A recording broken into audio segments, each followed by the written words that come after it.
college football season, and the vibes in Stephenville, Texas are immaculate. Their Tarleton State Texans are undefeated at 5-0 and ranked number 3 in the FCS level. They have an offensive clash on the docket for a Saturday evening inside Memorial Stadium, welcoming in the Southern Utah Thunderbirds for the 5th time in their all-time series. Alongside Heckma Harrison with our third member of our crew, Kendra Sheehan, down on the sideline. I'm Kyle Yeomans, and like I said, 5th meeting between these two programs. The all-time series tied at 2 and a margin of victory of just 9 points. Heckma, we know when these two teams clash, it's going to be a good one. Oh, it's going to be a party, and every time they get together, it is a ton of points. And if you go by the first 4 games of the season, they are scoring a ton of points, and that's what I expect here tonight. Let's talk about those two offenses, starting with the Texans. The last time out against Chattanooga, they needed an unlikely hero to step up. Peyton Kramer, who had not had a receiving touchdown since 2021, had 3 of them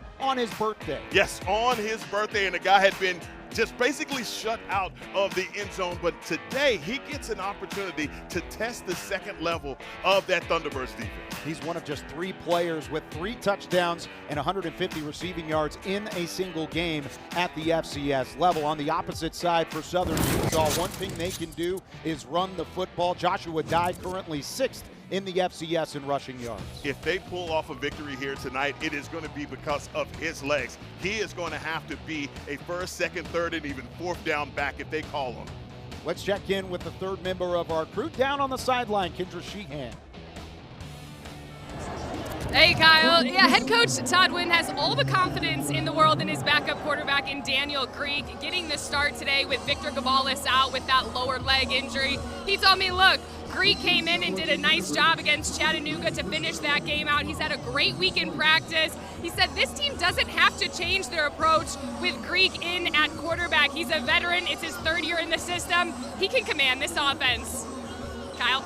And we'll have to wait a little bit in order to see that Tarleton State offense. They won the toss, they deferred to the second half, and we are underway. That's the biggest storyline of the day. Victor Gabales, one of the leading quarterbacks in the FCS, unavailable for Tarleton State in this one, but it will be a very trustworthy backup in Daniel Greek. On the opposite side, Southern Utah, an offense that has had some success this year. Their defense has struggled to slow down teams through their first couple games. They've given up 50 points or more in 2 of the last 3 matchups for this Thunderbird squad. Bronson Barron behind center, one of the leaders in the FCS, 5th in passing yards through the first 5 weeks of the season. He'll start out of the shotgun for this Thunderbird squad, led by 4th-year head coach Delane Fitzgerald.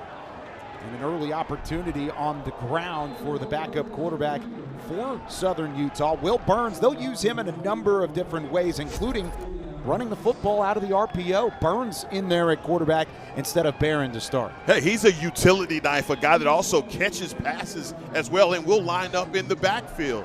So that is an incredible weapon to have for Southern Utah. He will play wide receiver. He'll run the ball off the read option. Then he'll come in and make a throw down the field. Completed both of his pass attempts last week in a matchup with West Georgia. This one completed out to the left side. Gabe Nunez, one of the leading receivers for the Thunderbirds, works into enemy territory, and he's pushed out of bounds. So far, so good for Will Burns at quarterback. Yeah, I'm telling you what, they come right in and they are attacking this Texans defense that, man, they have the reputation of taking away the ball. So you got to be careful. Ball security is a must in this game. 7 fumbles recovered, 10 interceptions this season, and multiple touchdowns across that Texans defense. As the play action throw over the middle just off the hand of Shane Carr and incomplete. The Texans on defense are plus 16 in the turnover margin. That is tops in the FCS. On the opposite side, Southern Utah currently minus 4 in the turnover margin, 103 in the FCS ranks. This is going to be one of those games where if Southern Utah pulls this one out, they will put everyone on notice because of what they do offensively and defensively. It's their 4th straight game against a ranked opponent. Multiple matchups so far. It remains Will Burns in the formation, and they give it to Joshua Dye. Dye, one of the leading rushers in the FCS, finds the pylon. He's in. What an opening statement from the Thunderbirds on the ground. 48 yards, and that's one way to take a road crowd out of it early. Look, Joshua Dye absolutely gashes them defensively. They're looking at the quarterback, Will Burns, not expecting him to hand that off, and when he does, man, it is off to the races. And number 6, Ty Rawls in a foot race. I take Ty Rawls, but man, we hadn't seen this running back yet. What an opening for Southern Utah. Entered second in the FCS, as we mentioned in the open, with just under 600 rushing yards on the year, averaging 6 yards per carry. That average just skyrockets. As 48 yards out, Southern Utah puts together a 4-play, 75-yard drive that takes just 1 minute and 16 seconds to get on the board. We talked about it in the open as well, Heckma. These two teams can score points. You could see why early. Yes, and I think what a wrinkle, though, to come into this game, to start with Will Burns and have his feet do the talking for them. Coach Fitzgerald obviously came in with the plan. It worked in just 2 minutes for these guys to get on the board.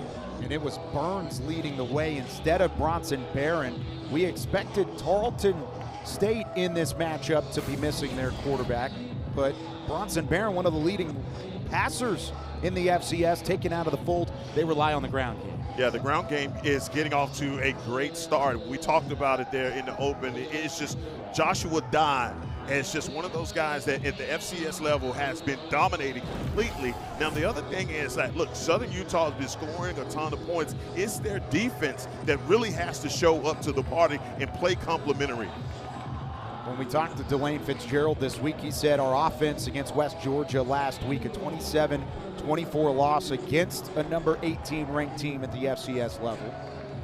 He said our offense came out flat as a pancake. That was a direct quote from Coach Fitzgerald. Safe to say, not the pancakes here on this Saturday afternoon. No, man, they had their Wheaties this morning, and they were ready to go. I think it is the Texans that kind of sleptwalk into the stadium, and you could tell their defense was stunned. Coach Nix is down there talking to his group. They're not used to being scored on like that, especially here at home. This kick, fair caught inside the 5-yard line by Tarleton State's Caleb Lewis. And it'll be the first opportunity to see the Texans, led by Daniel Greek, transferred from Mississippi State, entered in spot duty last week in the second quarter against Chattanooga. He went 11 of 18 passing, 61% completion for 214 yards in that matchup against the Mocs. Looked pretty good in spot duty, filling in for the superstar quarterback here in Stephenville, Victor Gabales. Yeah, they're going to see how they miss him, and Greek is definitely having to come up big time. Already in a deficit, down 7-0 on their opening drive. Play action to start. Quick completion out to the right side. Doesn't take very long to get Cody Jackson going. Jackson is one of those wide receivers that Coach Witten on the Tarleton State side really believes is just a couple games away from breaking out. It could happen tonight. Yeah, he talked about Cody Jackson glowingly and said, look, this kid has been doing everything we've asked. Man, it's time for him to have a breakout game. No better time than the present. Quick completion for 11 yards on first down. Greek over the middle, wide open man. It's again Trayvon West, who had a big-time game against Chattanooga. He's tripped up from behind and goes to the ground. West had 3 for 51 in that matchup for the Texans. And a good first down gain here. Great job by Daniel Greek. Again, has the defense pulling them in on the fake and then going right over the top. Love the play action, but also love getting that in to Peyton Kramer. Yeah, it is Kramer on the reception. Another play action, this one near side. That ball still complete. Kept up off the ground, and there's Trayvon West with the reception. I mean, I don't know how many guys could catch it from their wallet, but I believe that's what Trayvon West just pulled off. The ball by Daniel Greek. Couple good throws here by Greek to start his night. 3 for 3 for 58 yards to this point. In the red zone for the first time. They go to the ground. Inside carry goes for about 3 on first down. First opportunity for Caleb Lewis, 5th-year senior out of New Orleans. Well, they have two really good running backs. Lewis and Trey Page, they go back to Lewis. Lewis now turns upfield close to the 10-yard line. He does have enough to move the chains. Should be first and goal for Tarleton State on their opening possession. Now, I compliment these running backs, but it really is that offensive line. This is one of the best offensive lines in FCS. That's exactly what Coach Fitzgerald talked about earlier. Only 4 sacks allowed this season. And they pave the ground for guys like this. Turning upfield, Caleb Lewis works into the end zone. Tarleton State with the answer on their first possession. The Texans are on the board. So when you talk about immaculate vibes in the open, you get it right there with 2 rushing touchdowns to get the party started. I absolutely love it, but I also love the way that Daniel Greek came in and responded. A lot of times when a backup comes in, the nerves are flowing, a guy that you don't know what you're going to get. I tell you what, Daniel Greek just basically showed nerves, what, and who. He is dotting everything. Great job by the Texans backup quarterback. Worked into the red zone with the passing attack, 3 for 3 for 58 yards. And then they go to the ground. 3 carries for Caleb Lewis, 417 yards, and a touchdown on the board for Tarleton State, a team that averages over 47 points per game, top 5 in the FCS. The PAT up and good for Brad Larson. We are tied at 7. Both teams with an opening possession score. Both teams putting together quick drives. It took Tarleton State just 6 plays, 75 yards to get down the field, capped off by a Lewis touchdown. We've got a barn burner brewing in Stephenville.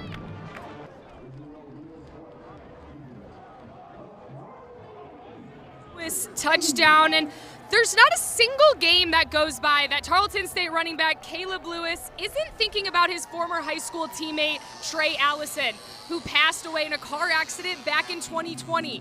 Caleb said Trey was like a little brother to him, and he never got a chance to reach his full potential. So he plays for him and wants to make sure no one ever forgets the type of guy Trey was. A guy who always had a smile on his face, a positive attitude, and coined the phrase, "Today's another day with a chance to be great." Kyle? He was certainly great on that opening drive. Thank you very much, Kendra, down on the sideline. Both teams scoring on their opening possession. We'll see what Southern Utah can do as well. Neither team has their starting quarterback in the game so far. This one brought out by Brandon Whistler. He gets out to about the 20-yard line, and that's where the Thunderbirds will take back over. We've only seen 10 offensive plays, Heckma, but already 150 yards combined between the two offenses. Kind of what we expected going into this matchup. Yeah, well, here's the thing. You come in with this Tarleton State defense being ranked and turning teams over and stopping the run. Obviously, we thought they would show up to this party, but, man, they didn't have the Thunderbirds obviously front of mind today, and you saw Dye, man, he just gashed them. And you go right back to him as well. Joshua Dye on his second carry of the day. Went for 48 yards, and he spins out of a tackle for a gain of 15 on the first play of the drive. Not only spinning out, man, he is stiff-arming on his way. This is a tough inside run. You see it right here. Man, you can't just arm tackle this guy. You're going to have to put those shoulder pads down and bring him down to the ground. Will Burns back behind center as well. Man in motion, looking to the left. Nobody there, and that time the Texans close the gap. Multiple defenders in the vicinity, and the sack is the first of the day for Bam Smith. Yeah, you got to bring some pressure. I mean, no sense in sitting back. You have to come after him, and number 17, Bam Smith, said, look, we are tired of it. Finally getting this quarterback down on the ground and setting them up for second and forever. Smith's nickname Bam comes from his childhood where he was reckless as a child, and it translates to the gridiron. His first sack of the season. They go back to Dye. And again, the second level from Tarleton State making an impact. This time it's Yasir Holmes, who was actually recruited by Fitzgerald during his time at Frostburg State in his last stop as a head coach. one of my favorite players. We got Sierra Holmes. I tell you what, 6'4", 240. He is so strong coming off of the edge, takes on tackles and guards well. Man, he has the body style that just shows you, man, a guy like that, man, he is such an anchor for this defense. Big third down for Southern Utah to keep their momentum on offense, and Coach Fitzgerald realizes this. He had to. Southern Utah, their first. 30. He had to go all the way out to the 25-yard line just to call that timeout prior to this 3rd and 19. They were going to either call a timeout or 12 men on the field. One way or another, he was going to get that clock stopped. Chris Bison is our head official this evening in Stephenville. About 85 degrees at kickoff. It's a warm one, but not a cloud in the sky and a beautiful day. Not a ton of humidity. About 2 hours south of Fort Worth here in the Lone Star State. Talked to Southern Utah staff this afternoon, and they said it was a great flight, an opportunity to catch up maybe on a little bit of sleep, as they've been in some tough matchups as of late. This is their 4th straight game against a ranked opponent, and it's one of 5 or 6, depending on how the rankings shake out, that they'll have consecutively in this part of the schedule. 3rd and 19. Burns backs, throws it to Whistler in the flat. Whistler fighting for extra yards. He gets close to the original line of scrimmage, but still 4th down and long, and the punt team will trot on. Yeah, Whistler out in the flat, man, and he looked like he had an opportunity. It was blocked up well, but I tell you what, the guys in black and purple today do a really good job pursuing, and you see all 11 of those guys turn and go the direction of Whistler, bring him down on the ground and force the punt. That's a good job by Coach Nix's group getting off of the field. Very talented Tarleton defense. Coach Fitzgerald in his scouting said they go 21 deep. They have plenty of rotations and not a ton of drop-off with such. This one nearly disaster for Tarleton State, as they had a player running out of bounds on special teams. Hood nearly touched that ball. Tarleton State football when we come back. Way through the first quarter here in Stephenville, and yes, that gentleman is having a good time here in the first half. Here are the keys to what it takes to win this UAC matchup in Week 6. Heckma, take us through. Yeah, one thing about Tarleton, they have to stop the run. Easier said than done, as we see in that first series. And for Southern Utah, they obviously have to stop the pass, and they are getting hit up as well. So our keys to victory right now, maybe not working out to the degree that we thought, but these guys have a couple more quarters to work on it. Second drive of the afternoon for Tarleton State. Daniel Greek 3 for 3 so far, 58 yards through the air, and then we saw Caleb Lewis with his touchdown scamper. As they go back to the ground. Now it's the other tailback in that backfield for the Texans, Trey Page the third. They'll go back and forth, give different series, different looks. Coach Todd Witten has a lot of confidence in both of these tailbacks to carry the load. And what I've been trying to figure out, Kyle, is what is the difference between these two guys, 6 and 0? When they're both in the game, their running style is so similar, you don't know, you can't count which from which. Both listed at 5'9" and under 195 pounds. Lewis is slightly bigger than Trey Page, as Page is taken down right at the line of scrimmage, maybe lost a pair. Page is a redshirt freshman out of Atlanta, Georgia. 475 yards coming in, averaging 7 yards per carry.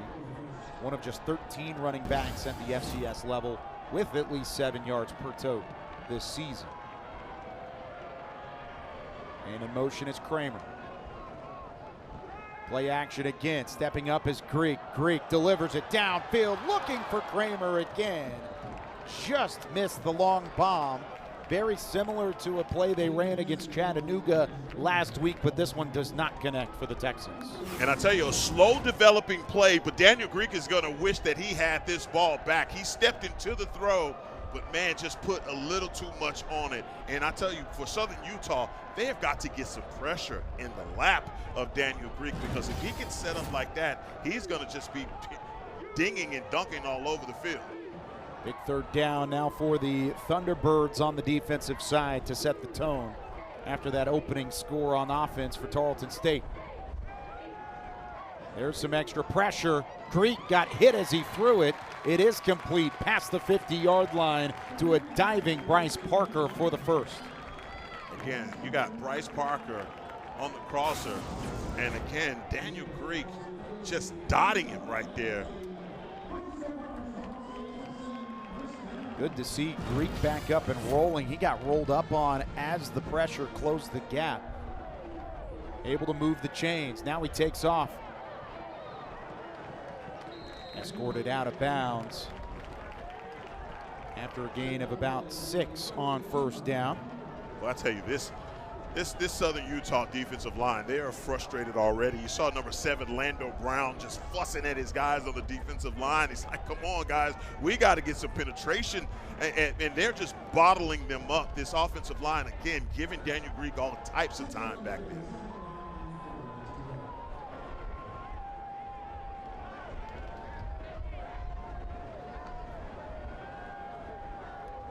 Greek goes right back to the ground, waiting for blocks to develop. Taking the cut upfield is Page. And again, enough to move the chains. Tarleton on the move.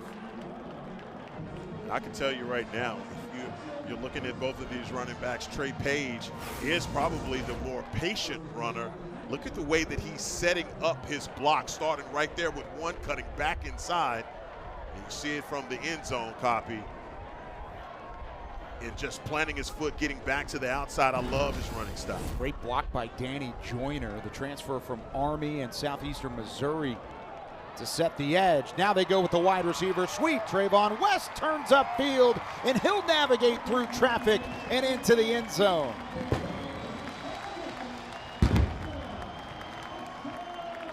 They continue to run it through the tackles over and over with Lewis, with Page, and they throw the change up with Trayvon West. Yeah, Trayvon West on the reverse. He knows that it's good as soon as he gets the ball. Look at the acceleration right here. He has only one responsibility, dancing in the end zone. The big block on the edge helps set it all up. This offensive line doing their thing. One of the best in the FCS. And the PAT again good by Larson. 2 possessions, 2 touchdowns for the Texans, averaging over 47 points per game. They're on pace inside Memorial Stadium. Trayvon West with his first touchdown as a running back of the regular season.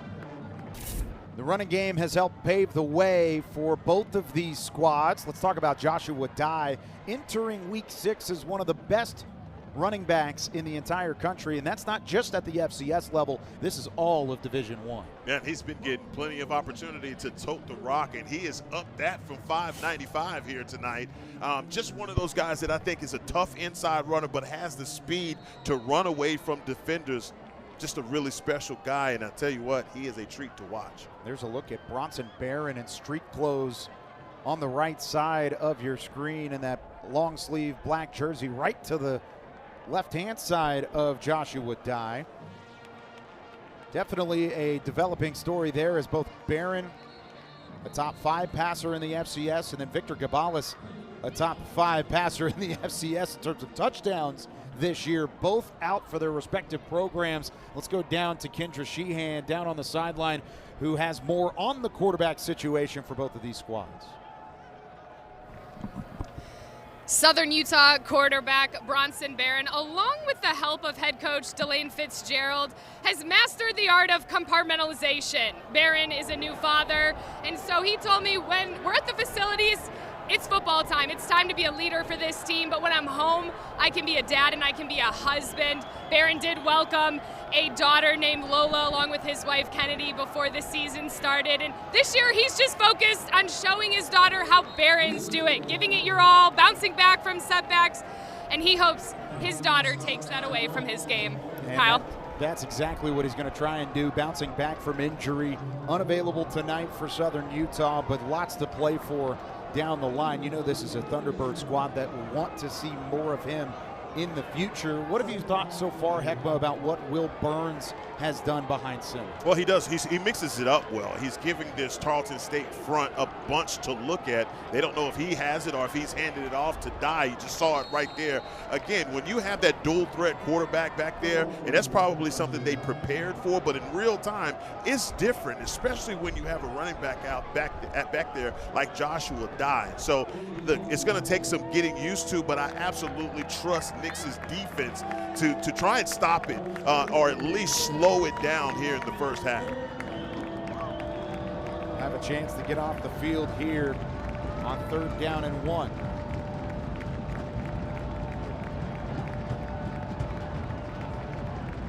Dye back behind center. Burns behind center. Dye to his left. Go right back to him, stacked up behind the line of scrimmage and pushed backwards. The Texans, clad in those black uniforms, swarming to the football, and it forces 4th down. Man, I really thought they had an opportunity to pull it there, did Will Burns, but he didn't. He just kept it into the navel of Joshua Dye, but give credit to number 26, Brandon Tolliver, 6'1", 295, just anchoring in the middle and not moving. Offense stays on the field for 4th down in their own territory. Back to Dye. He pushes forward. There he goes. Will Burns breaks free on 4th and short. He'll take it the rest of the way. It was a phenomenal read option. He made the right read, and Burns strikes with the long run. That was an incredible play by Will Burns, and I tried to explain it on that 3rd and 1, and he decided to pull it and not go with Joshua Dye. That was a great decision right there by your quarterback, the redshirt sophomore. Will Burns said it, man, he is a dual threat, and you saw right there him taking it yard. Had just 1 carry for 16 yards last week, but averages over 10 yards a pop, and he has 2 touchdowns now with his 3rd of the 2025 season. Will Burns strikes, and like we talked about with Coach Delane Fitzgerald, they're either going to go out swinging or they're going to get beat by 70. These are the type of plays that'll help them keep in the fight against the Texans. Well, that is definitely a quotable. It's what he said, and I'm like, come on, Coach. And he said, look, we are going to throw everything at him, and you saw it right there. But on that previous play, Kyle, I thought that was the read. I thought Will Burns was going to pull that ball out because he had a way around. They obviously saw that also in the booth and called it down. That's a gutsy play to go for it on 4th down in your own territory. Absolutely. This early in the game, we're not even to the 3-minute mark in the first quarter, and you're seeing risk like that. He said he wanted to remain aggressive because he looks at the matchup on paper. Of course, the Texans, number 3 in the country at the FCS level this season, 5-0 for the first time since jumping to Division I. They want to throw the kitchen sink at the Texans, and they've done so here in this first quarter. Well, they sure have. I think just the running game right now is what is surprising to see the Texans get gashed like this. You know, they have some guys around the line of scrimmage that you expect to be 2-gap stopper kind of guys. But I tell you what, Will Burns and Dye right now putting on the show here in Stephenville, Texas. Couple Texans back to the return. Caleb Lewis reels it in on his own 2-yard line. Lewis waits for blocks to develop, does have a seam if he wants it. Good return past the 35-yard line, close to the 40, before he's escorted out of bounds. Solid starting field position for Tarleton State. They have scored on each of their first offensive possessions, and we've already seen some of our impact players make an impact. Trey Page and Peyton Kramer for the Texans. Yeah, right away. These guys have come in and put an imprint on this game. And I guess on the other side, defensively, the question is, which defense is going to show up first? Texans the only team with a stop so far. Forced a punt on 4 plays on the second Southern Utah drive. Quick completion out to the left to West, who scored on the 18-yard rushing touchdown the last possession, and the penalty marker down. Flags come in immediately. I think we have a face mask on this. I don't know if Sean Mays or not. Personal foul, face mask, defense number 18, 15-yard penalty, automatic first down. First penalty we've seen in the matchup. Two very disciplined squads as we take another look at it. Yeah, and sometimes defensively, boy, when you get face mask or mushed to the ground, as they say, all you can do is get your hand out and try and grab a hold of something. This time it was the face mask. So with the solid return and a 15-yard penalty, the Texans quickly into Southern Utah territory. Here's Trey Page trying to catch the edge. He breaks a tackle, stays on his feet, finally slung to the ground. And about the 21-yard line, he was caught from behind by Lando Brown. That's a defensive lineman playing in pursuit. Yeah, you got to keep running, man, and that's exactly what they do, with great setup blocks over there on that right side. Page, 4 carries, 36 yards, an average of 9 per carry so far. Right back to him. Page with blockers in front. Makes a man miss and takes a lick inside the 10. A marker down from the near sideline. This one might be coming back.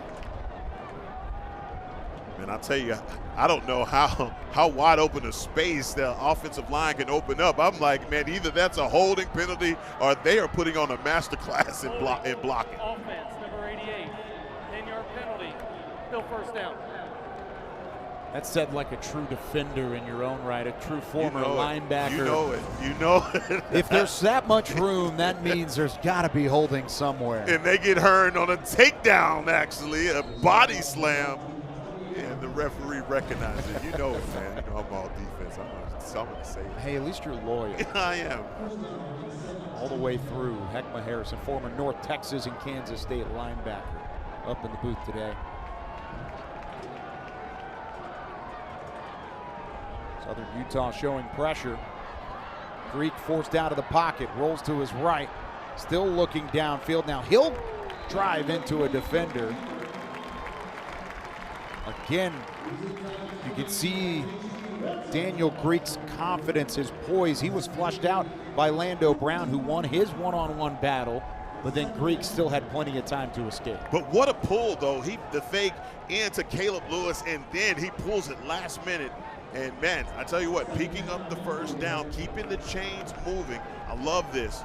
Second down here, but picking up chunk yards. And it makes it 2nd and 4 from just inside the 15-yard line. The marker at the 11. Play action, Greek swarmed from behind, trying to dive forward, but it's not enough. It's a sack for Southern Utah. Henry Harper gets in on the action. Boy, it took a minute, but 6'2", 215-pound Henry Harper just running the horn, coming back around, and lucky to keep a hold of that one was Daniel Greek, because he did not feel the pressure behind him. A lot of times that's how those sack strip fumbles happen, because the quarterback is not feeling the pressure barreling down on him. First sack of the year for Harper, 3rd of his career. Brings up 3rd down. Greek gives it to Lewis. Lewis pushing for extra yards. He's taken down short of the line to gain by about a yard. It's right at it. 4th down and a decision incoming for Todd Whitten. I don't think Todd Whitten even thought about it. He just went right away, sending on the jumbo package. When you have an offensive line as stout as the Texans do, you make a couple of substitutions and you believe on them to make it happen. Charlie Robinson checks into the game as the big tight end on the up back. Page is out of the Wildcat. They do snap it. Page takes off. He's fighting for the line to gain, and he has it inside the 10, setting up 1st and goal. He got one and then some. Did Page, as you see right here, boy, if he had a little bit more vision, he may have had a whole cutback to pick up even more yards. But hey, the agenda is the agenda, and it is picking up the first down. Page is officially listed as a quarterback, but he has not thrown a pass this season, so not sure if that's just the Wildcat package or the Page package for the Tarleton State Texans. They're driving. We're tied at the end of 1. We knew entering this matchup, these two offenses could put up points. It started with Southern Utah, but then both teams trading blows all on the ground through the first quarter. Both teams putting up 14 points through the first 15 minutes of this one, and Tarleton State threatening again as we begin the second quarter from Memorial Stadium in Stephenville. First down and goal, right back to the ground. Maneuvering is Lewis. He continues to look for extra room and gets down to the 2-yard line. Well, I did say that Trey Page was the more patient runner of the two. I have to take that back because on that run from Caleb Lewis. From the 2, Lewis. No patience needed here. He dives his way in, plowing in for the touchdown. His second of the evening, and it puts the Texans back on top. Kyle, this offensive line for the Texans, they are hooping, as the young people say. And I tell you what, when you got an offensive line that can move the line of scrimmage back 2 yards, man, you got to continue to run behind that. And these two running backs, man, they're just having it their way. Man, what a first quarter and beginning of the second for the Texans offense.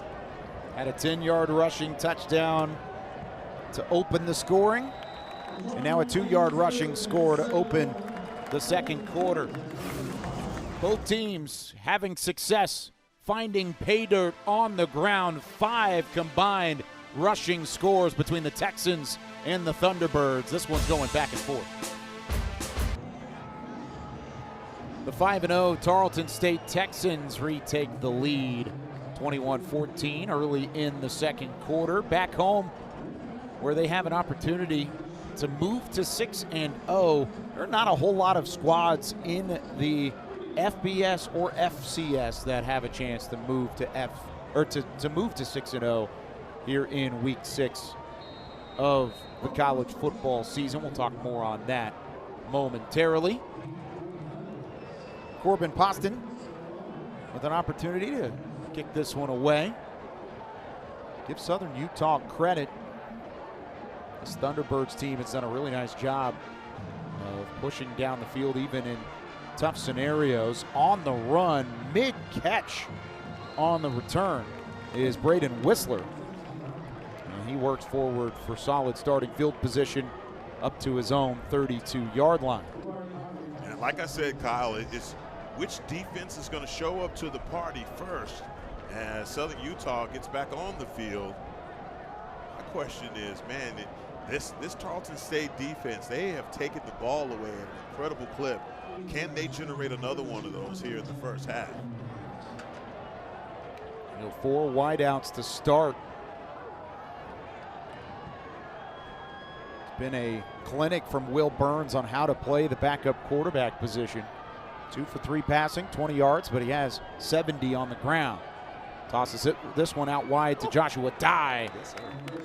Combo tackle from the Texans as he's chopped down after a gain of 3. Man, and I tell you what, you just see the read coming from this defense, and they are beelining towards number 28. That's the way you got to play it. Even though he picks up positive yards, you don't allow him to gash you and pick up another first down. Now everybody out wide, empty backfield for Burns. Pressure off the edge, open receiver downfield into Texans territory and finally taken down from behind. First catch of the day for Mark Bales. There is a penalty marker in the backfield. Foul, roughing the passer. Defense number 17, 15-yard penalty, automatic first down. So add insult to injury, Bam Smith called for the 15-yard personal foul after a significant gain, 29 yards to Mark Bales. Boy, Bam Smith coming on a kamikaze mission, but just put a little too much on that one. And man, you talk about changing field position in a hurry. That's exactly what that penalty in pass just did. And puts the Thunderbirds on the doorstep of the red zone again. Bales, who had 4 receptions for 93 yards and a touchdown last week, was a preseason All-UAC second team mention from Phil Steele this preseason.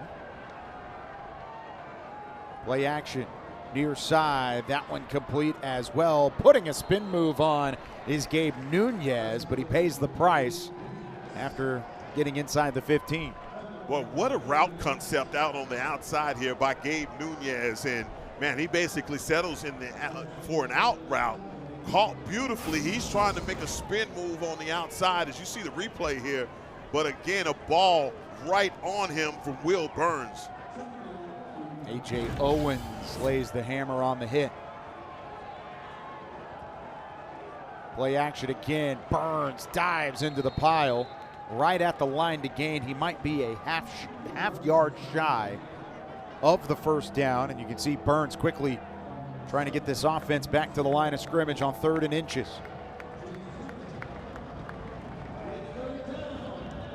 They need the 11 on 3rd down. Dye breaks a tackle. He works into the end zone. Joshua Dye, for the 2nd time tonight, finds pay dirt. There is a penalty flag in the backfield. Southern Utah not celebrating. Offside. Hey, yep. Defense number 11. That penalty's declined. Result of the play is a touchdown. And now they can celebrate on the Thunderbird sideline. I think everyone does, and initially the side judge, he saw it right off the back. The offsides from the defense would have been a free play either way for the Southern Utah offense. Man, a great job back and forth. And Kyle, we're in for a wild one here tonight. Hope you have your hot tea and honey ready. I do. 6 touchdowns, all rushing touchdowns. And we're just 2.5 minutes into the 2nd quarter. PAT on its way and true from Jaden Rogers, redshirt sophomore out of Phoenix. That redshirt sophomore has made quite the impact. 2 rushing scores on the day for Joshua Dye. We're tied at 21. Stephenville treated to a great start to this one. We talked about how the Texans enter week 6 at 5-0. These are the teams that had a chance to go to 6-0. Lehigh indeed capitalizes with a 24-13 win over Yale. We'll see if Memphis can achieve the feat tonight in an American Conference matchup against Tulsa. Vanderbilt falls to Alabama in a fun game, College Game Day on site in Tuscaloosa. But we do know another team at the FCS level. West Georgia falls to Austin Peay, and they go to 5-1. So Tarleton State with a win tonight would be one of at least 3 teams that would move to 6-0 here in week 6. Remember, Tarleton State did have that week 0 matchup and a win over Portland State to begin their season. Then they upset Army at Mikey Stadium in West Point, New York in week 1. So they have a chance to be one of the first teams to that 6-0 mark. They would be the 2nd team behind that Lehigh squad. I tell you, all tied up here at home, boy, that O is on life support right now. They've got to continue to grind this one out. I think offensively, they've just got to stay behind this running game because both of these teams are red hot, man. It's changing field position in a hurry. Both teams have hit 200 yards total on the evening already. Play action, throw over the middle, quick completion. That one moves the chains. Cody Jackson with his first grab of the night.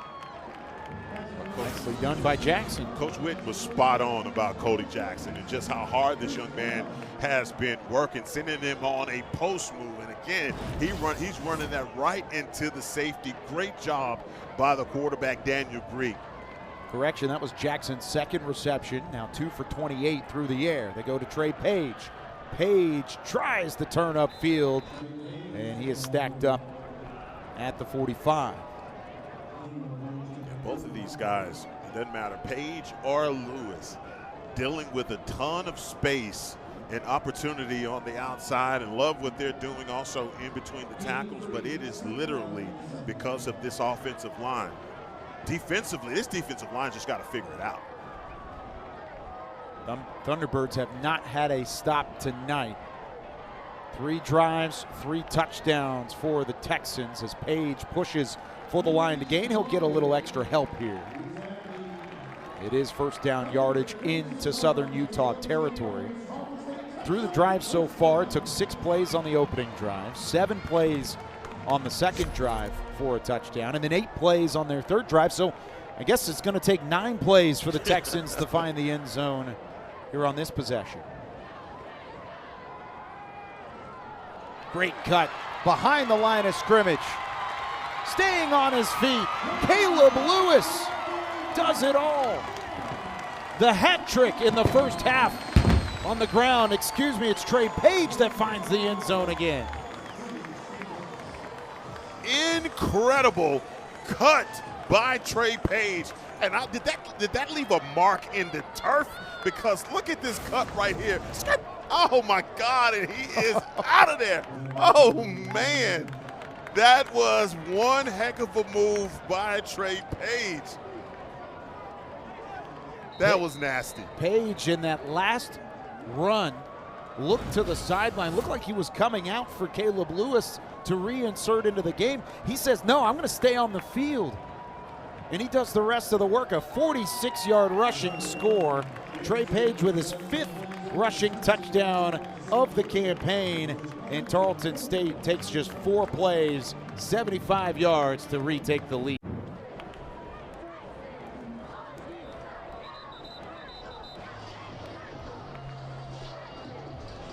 Texans fans taking in a 28-21 back and forth touchdown scoring clinic. Wow. Both sides on the ground. 7 rushing touchdowns, no passing touchdowns to this point in the game, and neither team can buy a stop. The only team to put together a stop was the Tarleton State defense on the second Southern Utah drive. And we mentioned it earlier, Heckma, these two squads have plenty to play for. If you're Tarleton State, you're trying to win a conference championship, try and set yourself up for FCS playoff contention. And when we were talking to Delane Fitzgerald from Southern Utah, the Thunderbirds are trying to work their way back into contention after dropping to 1-4. There's a miscommunication. It may have worked out here for Southern Utah. Miscommunication ends up with Brown on the return. The 5th-year senior actually worked out for some solid field position at the 30. That looked like it was about to be disaster. 2 guys Very in the well same, could have been. Yeah, 2 guys in the same area usually spells disaster, but they turned that into a positive. I don't know, Kyle. I want to go out on a limb and say first team that punts is going to lose. I mean, and these are not just any ordinary runs. Like, these are just big boy runs from both squads. Absolutely. Scoring has been emphatic. Now they'll throw the football. This one caught over the middle. Nunez shakes a tackle, takes a hit. Completion for 9 yards on first down. Just to speak to your point, dive from 48 yards out. Lewis for 10 yards out. They actually credited a touchdown pass to Daniel Greek on that wide receiver sweep to Trayvon West. It didn't look like a shovel pass, but they called it that on the stat sheet. Then there was a 67-yard touchdown and a fumble here recovered by Southern Utah. Another 46-yard touchdown on that last possession by Trey Page III. Talk about almost avoiding disaster. And that's Will Burns right there. Good job of getting on top of it. Maybe that was a miscommunication between he and his center. Just getting that one back to him a little too early. 3rd down and 7. Southern Utah only 1 for 3 on 3rd downs so far.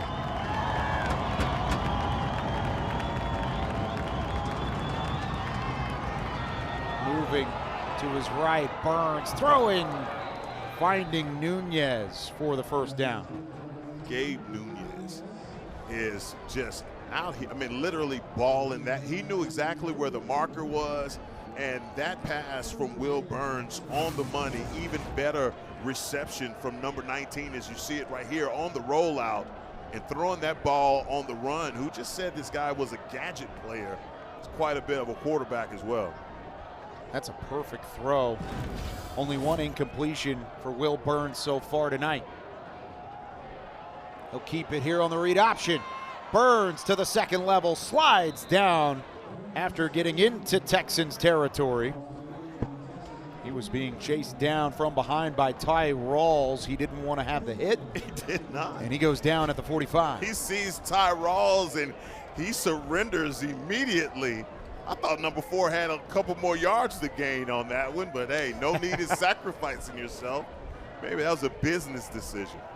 Rawls had 10 tackles coming into the matchup, just one last week, but he'd had a pick 6 on a 57-yard interception against Chattanooga.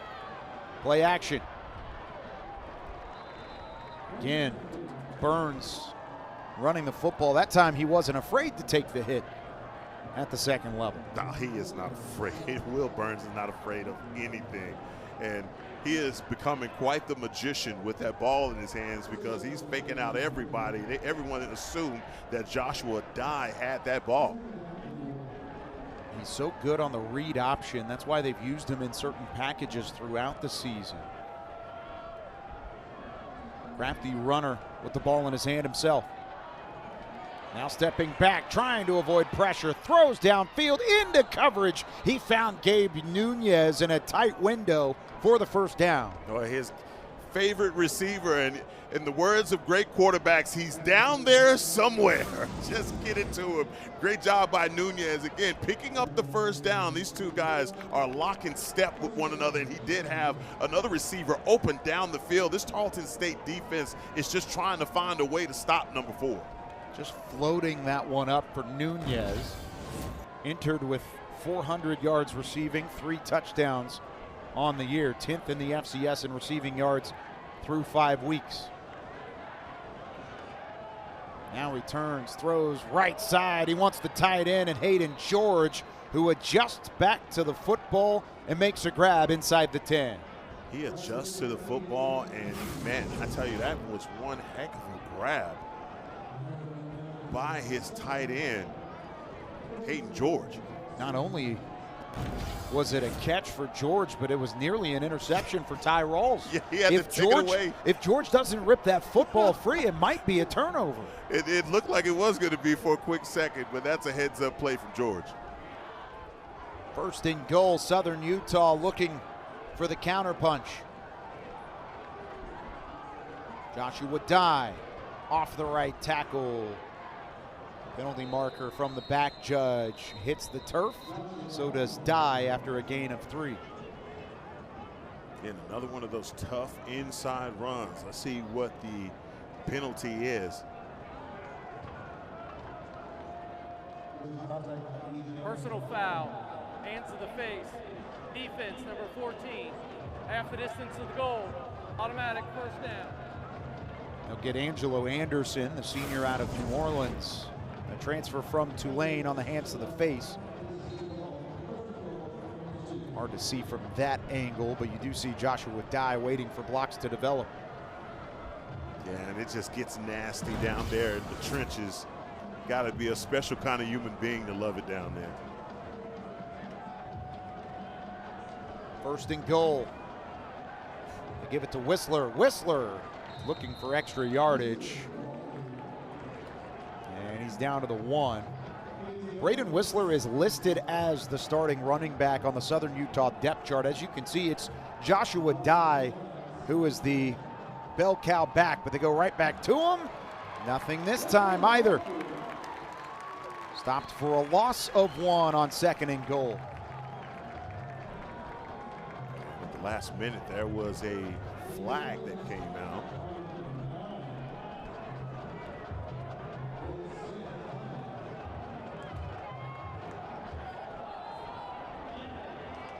Distance of goal, replay, third down. Correction, replay, second down. About to say, he said third down, but it would be second down and goal after the offsides. They didn't give a number. Looked like Blake Smith was who made the stop on the rushing attempt. Dye back in the formation. They fake it to him. Burns fighting for the goal line, slung to the ground by Smith. We just mentioned Blake Smith, the senior safety out of Pearland, Texas, makes a crucial tackle off the read option. Boy, and this is a crucial third down. They're doing a great job down here, are the Texans, with the limited space in the red zone. Man, they're going to have to come up with a great play here on third down. Let's see what Coach Fitzgerald has up his sleeve. Third down and goal. Two tailbacks in the formation alongside Burns. Burns fakes it, wants to run, he can't get away. It's a sack behind the line of scrimmage for the Texans. Melidor gets in there to make the stop and bring up 4th and goal. They were not going for the play action. Melidor is acting as a spy. He's on the outside, but they are not going to continue to give up these big runs, especially in the short area, to Will Burns. And 4th down. 5th tackle of the season for the redshirt senior out of Columbia, South Carolina. Quite possibly the biggest one of his campaign. It looks like Southern Utah will call a timeout prior to 4th and goal from the 3. There's Coach Fitzgerald not happy. Their second of the half. 30-second timeout. He's going to have a conversation with Chris Bison all the way out beyond the numbers. You can see he is irate about something off of the Southern Utah sideline. Here's a look at how we've gotten to this 4th and goal situation. Yeah, and you see right here, that's the one where I was telling you, he did not fool Melidor on that play, trying to work it to the outside. That's a great job by this defense. It is either it's been number 1 or it's been number 9, Blake Smith, down here in the end zone getting stops. Yeah, both guys making a huge play off of the secondary. Melidor listed as a corner, Smith as a safety. So when you bounce to the outside, you get outside those tackles, that's where you have to see the secondary be willing to step up and be physical. Texans not shying away. Neither are the Thunderbirds. They may need their best play on 4th and goal. Joshua Dyes in the formation. They put Nunez in motion. Burns looks left, throws back in the end zone, finds a man. It's Shane Carr. His 3rd receiving score of the season. It's the first passing touchdown of the night, and we're a PAT away from being tied again.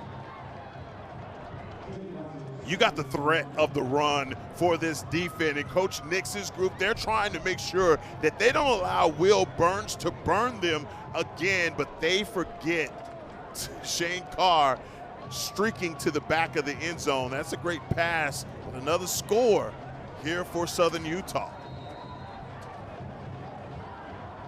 A gutsy call to go for it on 4th and goal, but in a game like this, it's necessary. The Thunderbirds bringing out all the stops. We are tied again with just under 4 to play prior to the halftime break. Here's a look at the Burns passing score. Burns, I mean, he is waiting, not even looking for the pressure in front of him. He knows it's going to come open behind this defense, and you see those linebackers and safeties diving because they know they have someone like Shane Carr behind them. Man, that is so disheartening as a defense. When you've held them for 3 downs, they go for it on 4th, and you give up the touchdown. I tell you, it makes you want to kick something. Todd Whitten on that Tarleton State sideline unfazed. Shane Carr, who had 6 receiving scores and a team high 627 receiving yards last year in 12 games, makes an impact again. He was a multi-position athlete in high school at South House High School in Bakersfield, California. Played quarterback, wide receiver, and defensive back. Had 6 interceptions as a senior, as a defensive back in high school, now in his junior year with Southern Utah. This one will fly out of the back of the end zone, a booming kick from Rogers, and Tarleton State will bring it out after the touchback.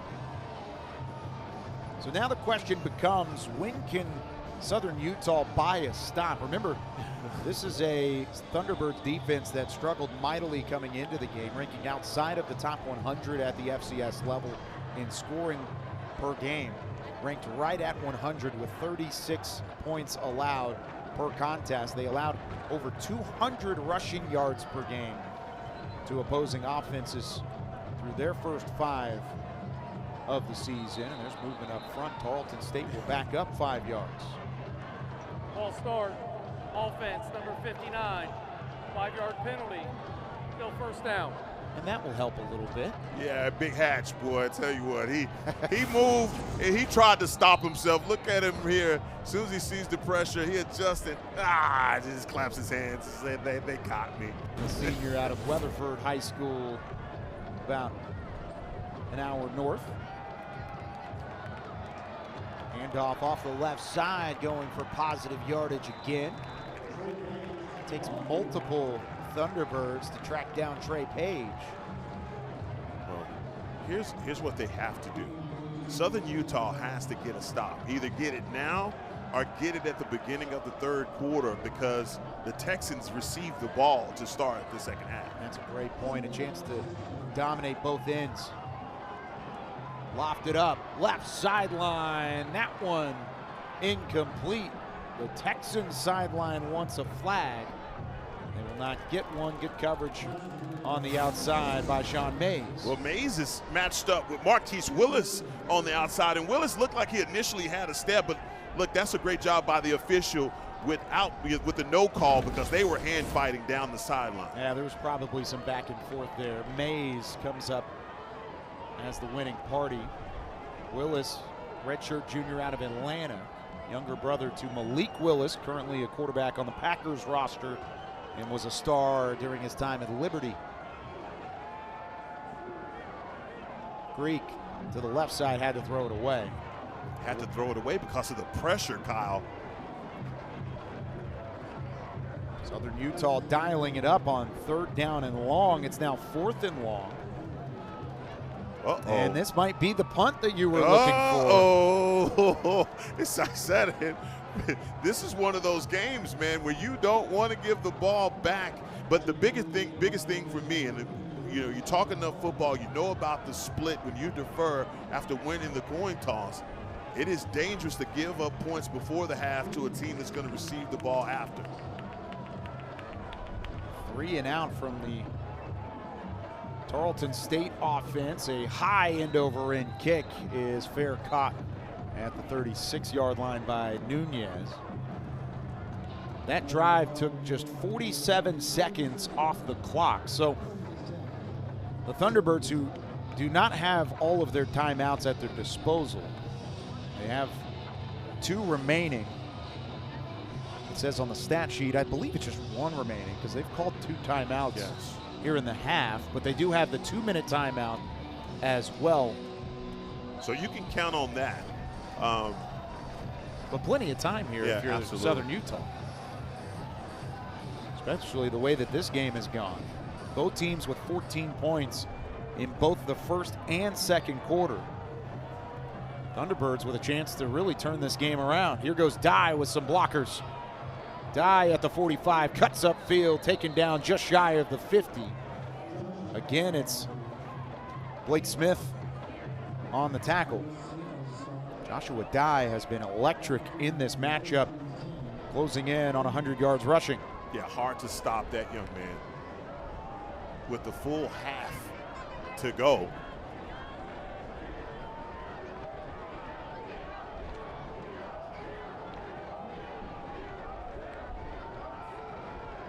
Burns gives it to Dye. He evades 1 tackler. That could have been disaster behind the line of scrimmage, but there's the speed and the acceleration of Joshua Dye that has made him special this season. The UTEP transfer, who is sort of a forgotten recruit along the way, went to UTEP, did not fit in with the Miners out in El Paso, then finds a home with Southern Utah, transferring with his brother, the safety Josiah Dye. And now he has taken over the FCS level as one of the more electrifying runners in the game. His 7-yard carry takes us to the 2-minute timeout. We're tied at 28. Southern Utah driving to take the lead. 2-minute timeout here in Stephenville, all tied at 28. Would you expect anything less from Tarleton State and Southern Utah, two teams who have met 4 times prior to tonight. The all-time series tied at 2. The scoring margin between the two programs, a total of 9 points separating both sides. Alongside Heckma Harrison with Kendra Sheehan down on the sideline, I'm Kyle Yeomans here for ESPN's coverage of the UAC on a Saturday night in the Lone Star State.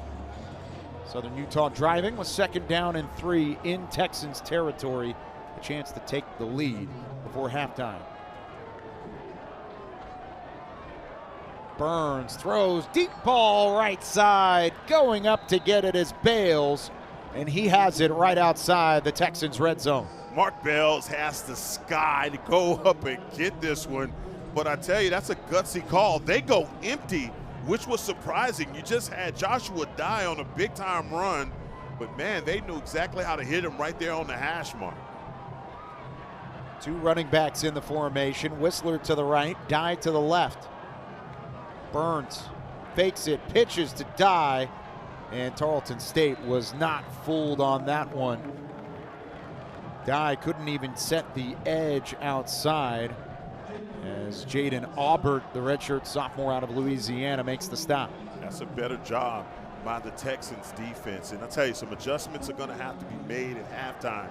This defense is bleeding out right in front of our face in the first half. Both defenses, let me say that. It just got to, both of these teams have to find a way to stop the run. Now, each team has allowed over 284 yards total. Only 1 stop between the two. Dye makes a phenomenal cut. He turns on the Jets and he finds pay dirt. Joshua Dye with a first half hat trick on the ground, his 3rd rushing score, and the Thunderbirds are back on top.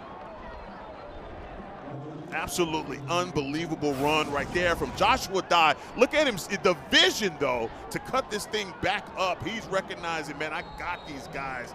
He sets up 2 defenders at once. And basically untouched. If this was flag football, he'd still have his flags. He was eating as he found the purple of the Texans end zone. This dude is for real. Joshua Dye scoring from 48 yards out, 12 yards out, and now 18 yards out to put Southern Utah up by 7, 35-28. Now the attention turns back to the Texans offense, led by backup quarterback Daniel Greek, filling in for the injured Victor Gabales tonight. And there's 1:26 remaining with 3 timeouts remaining. This is a big drive for the Southern Utah defense. Let's check in on the sideline with Kendra Sheehan in the end zone. Inseparable since birth, the Dye brothers of Southern Utah are identical twins. Now, out of high school in Arizona, the two knew they wanted to continue playing football together. Josiah was the highly recruited player, but turned away any offers that did include his brother Joshua. The only FBS school to offer them both was UTEP, but that program just wasn't right the fit. Head coach Elaine Fitzgerald had recruited the two out of high school. Once he saw the Dye brothers in the portal, he knew he had to offer them again. Joshua having a breakout season. Josiah, however, was being attended to by the athletic trainers. He had his left cleat off and appears to have some ice on it, so we may not see him for the remainder of the game. Kyle? Thank you, Kendra. Josiah Dye, 22 offers out of high school, by far the highest recruit, and now you see the two brothers come together. He always believed in his twin brother, and you can see exactly why. 12 carries, 121 yards, and 3 touchdowns in the first half against a top 5 defense and against a top 5 ranked FCS opponent on the road. When you need your big players to step up in big time games, in big time situations, Joshua Dye is showing exactly why he is one of those players. I absolutely love that story, though. I mean, how about that for the love of two identical twins, inseparable, and just making it a point to stay together. Now, with under a minute and a half remaining, all 3 timeouts, Tarleton State going to the ground with Caleb Lewis on back-to-back carries. Under 1 minute left in the half. Texans do receive the opening kickoff of the third quarter. Left side, that one complete. Trayvon West escorted out of play. It's a first down, and the clock stops at 41 seconds left. Saving one of those timeouts. Got plenty of time here with 41 seconds left. All 3 timeouts remain for Todd Whitten. His third separate stint with the Texans. He's in the 10th year of this third stint. Only coach at the Division I level to be with a program for the third separate time. Now this one off the hands of Greek. Oh. He has to land on top of the football. It's still free, but the Texans may have salvaged the possession. Hopping on the loose football at the last possible second. This one all saved up in a big-time stop by Kurt Hatch. What a missed opportunity for Southern Utah.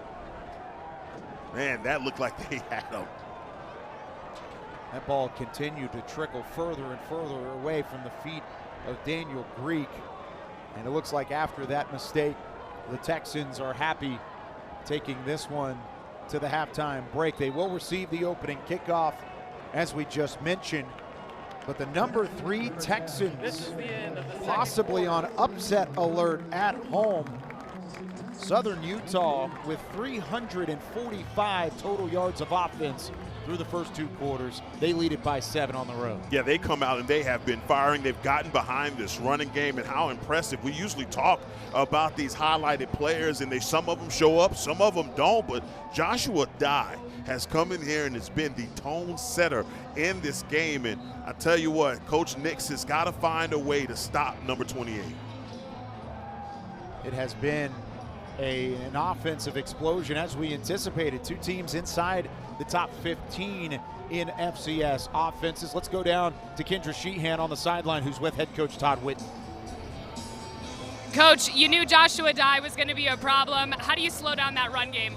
Yeah, I don't know. We haven't come close to that. We got to get regrouped in here.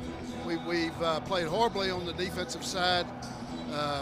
We can't miss a turn, it appears. So we've had some costly penalties as well. What do you like about Daniel Greek stepping up and running this offense, and what do you want to see more of from him in the second? Yeah, no, he's doing fine.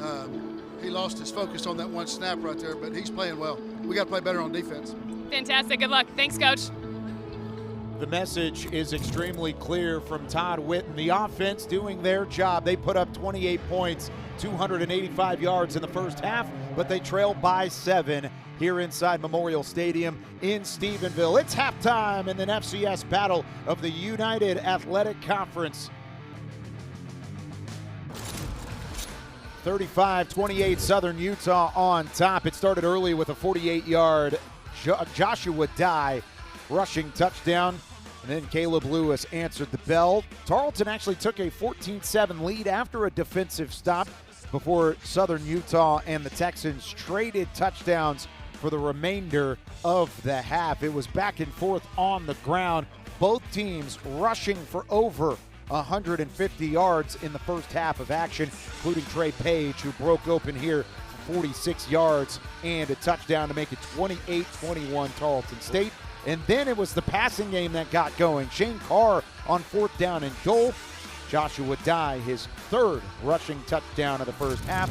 And that's how we've gotten to a 35-28 score through 2 quarters, with Tarleton State receiving the opening kickoff of the third. Let's check in with Kendra Sheehan down on the sideline, our 3rd member of our crew. Intensity and focus are the 2 words that head coach Delane Fitzgerald told me are going to be key to closing this one out. He said, look, Joshua Dye obviously having a terrific outing, 3 touchdowns in the first half, but it's not going to be one player. It's going to be a collective effort. He said, look, we're going to throw everything we have at Tarleton State. He also wanted to mention Will Burns in his first start for the Thunderbirds has looked electric in this first half. Kyle? 10 for 11 passing, 128 yards, and a touchdown for Will Burns, a 91% completion rate. It's pretty good, filling in spot duty for the injured Bronson Barron. It is Tarleton State on offense first. Play action. Daniel Greek completes it out wide to the right.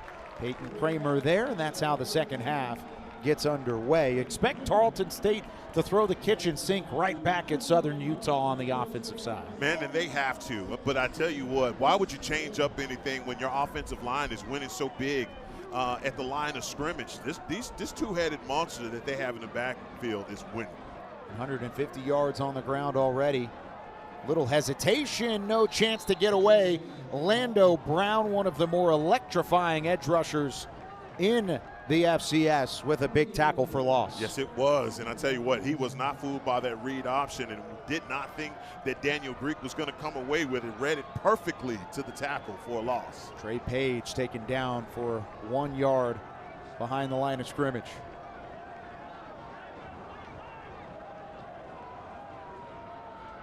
Greek pulls it, throws near side. That one complete on the sideline. Reeled in by Jackson, right at the line to gain, and it will move the chains. I just love how easy these throws are for Daniel Greek. He's just standing on the platform delivering. He's 6'5", 225, throwing down on his receivers. Here goes Trey Page off the left tackle, turning up to the 40-yard line. Taken down, gain of 9. And if you can get 9 yards per carry, which is what Trey Page was averaging in the first half, why not continue giving him the football? You have to. That's what I'm saying. Don't change a thing. Page again. Page with blockers met at the second level, shakes off a tackle and spins his way to the 31. 1st and 10. Texans driving and doing so with ease. Man, you can tell this defense, they are not going to be fooled again by the cutback from Trey Page. They saw it one time. They're like, look, we saw you shake everybody out of this spat. Not going to happen again. Yeah, Mason Stromstad stayed clear on the edge. The junior from Tempe, Arizona, helping limit the damage. Now it's Lewis. Lewis with a move behind the line of scrimmage. Stays on his feet, and he's inside the 25. You gotta love the elusiveness. If it's not Trey Page the third, it's Caleb Lewis. This two-headed attack behind the line of scrimmage is elite. Yes, they are. And I tell you what, you think you have a guy dead to rights and he runs right by you. This Stromstad thought he had him and he was gone. Again, it's Lewis. Nowhere to go. Stromstad slings him to the ground. A loss of 1 on 2nd down. Remember, this backfield suffered a significant injury at the start of the season. The junior out of Mount Pleasant, Tylen Hines, who was anticipated to be the Week 1 starter and was the starter against Portland State, left the game after 4 carries for 20 yards, and he's been out ever since. So Trey Page steps up, Caleb Lewis steps up, and the talent showing off in the backfield for Tarleton State. On the delayed handoff, stiff arm, outside, right at the line again. Sebastian Adamski makes the stop. Lewis limping on his way back to the huddle, but it is a 1st down. So if Hines was the starter, who was going to be the third one? That's the question. Who knows? Wow. Might have been a 2A, 2B scenario. You see Adamski again. Transfer from Drake, who was mentioned by Coach Delane Fitzgerald as a difference maker off the second level. Big body tight end, 6 foot, 230 pounds. A solid tackle, 45 tackles on the season coming in. Play action, throws back in the end zone. It's a laser to Trayvon West for 6.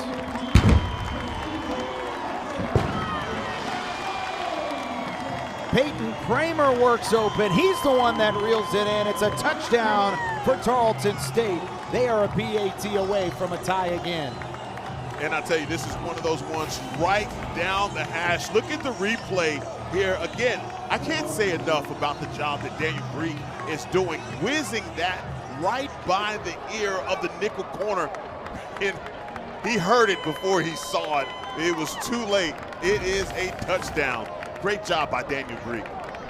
Peyton Kramer, who had 3 receiving touchdowns last week, finds the end zone again. Remember, he did not have a touchdown in his collegiate career dating all the way back to 2021 with Oklahoma State. We are tied again in Stephenville, all tied up at 35.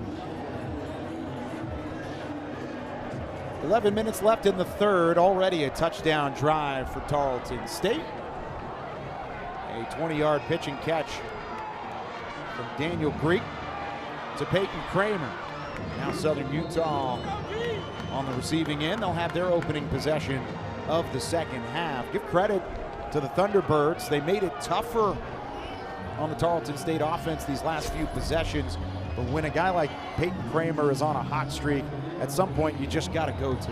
Yeah, he is on a heater right now. And man, way to fool these guys, because you get the running game going, the linebackers, the safeties, everybody's eyes is focused in on the backfield. As soon as that play action comes, suck those linebackers in. They are not looking for you to hit them over the top.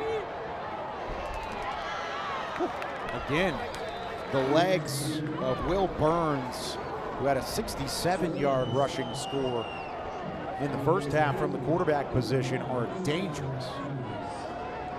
First play from scrimmage in the third quarter. He keeps on the read option. Now he gives again to Joshua Dye. Believe it or not, those 7 yards from Dye, one of his least successful carries of the matchup so far. Kyle, you make it like gaining 7 yards is a bad thing. That's actually great. I mean, just show you how dynamic he is as a runner, but how good he has been tonight. 13 carries, 128 yards, 3 touchdowns, just under 10 yards per carry. Burns now hits the century mark in rushing yardage as well. 10 carries for 100 yards even. Now Burns back to throw. Throws over the right side and over the left shoulder of Joshua Dye. That might be a break for Dye, as there was a Tarleton State Texan barreling down on top. Yeah, that was what they call a medicine ball. So a little too much on that one, but also a defender right in his face, as you said. Only his second incomplete pass for Will Burns in the game. Dye gets his number called again on third down. Well short of the line to gain, right at the midfield marker. What is the call? About 1.5 yards to go. Here's another look at the carry. What do you think about the call on third down? You would think if you're going to run the ball again, even though Dye has had the success, you would think it's 4-down territory at that point. Yeah, absolutely. This is a crucial play midway through the third. Burns out of the shotgun, turns to look at the sideline. And lots of movement. This will back up the Thunderbirds. Offense, number 73, 5-yard penalty, still 4th down. Davion Martinez, redshirt sophomore, playing left tackle tonight, moves early, and now Southern Utah has to punt. What an awkward, what it was. It's an awkward turn to the sideline there by Will Burns, and I think that's what Davion Martinez ever so slightly moves, and my goodness, it was right there that I think they got him. It actually looks like Martinez did not move. They called 73. There didn't look to be a ton of movement up front. If anything, he didn't move. Oh, and it's a fake. How about the shovel pass for the first down? They said they would bring the kitchen sink, and you just saw a bit of it. Rand Sawyer with just his 3rd opportunity to touch the football this season, picks it up on the fake punt. Unbelievable. They fooled everybody in the stadium on the fake punt. And I tell you what, Coach Fitzgerald told us down on the field, I am throwing the kitchen sink at these guys, and he does exactly that. At the 50-yard line, that's a gutsy call here early in the third quarter. Daniel King, the punter, credited with the first down completion. It moves the chains, and Southern Utah strikes with some trickery. They were looking to complete the reverse that time too, and Tarleton State gets there too quick. They break it up before Whistler could toss it back to Gabe Nunez. Well, they better be glad that they did. Otherwise, Yasir Holmes may have taken that handoff. You see how quick he gets penetration, and he just ruins the whole thing. And both Holmes and Smith in the backfield, and if Whistler's able to give that to Gabe Nunez. Nunez may have been running for a while. They had blockers to the right side. On the reverse, a loss of 7. And now more movement up front from Southern Utah.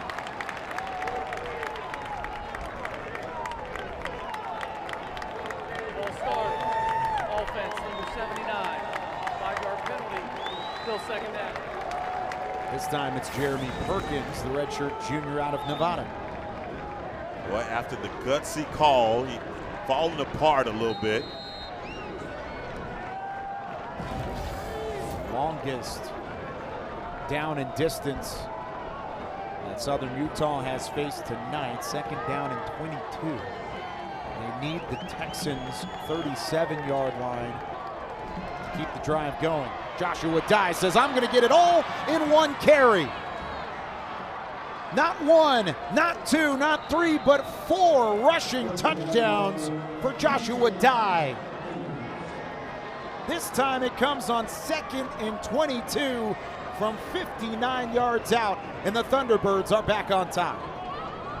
This is an unbelievable run from Joshua Dye, and look at him reading the blocks. But again, man, it is this guy running into open field untouched through the line of scrimmage, and that has got to be driving Coach Nick's insane offensively right now. Coach Fitzgerald, he has these guys in a blender. Great job by Southern Utah. And there are some flags on the PAT. Ball start. Offense, number 77. 5-yard penalty. Replay the drive. Third false start called on Southern Utah on this drive alone.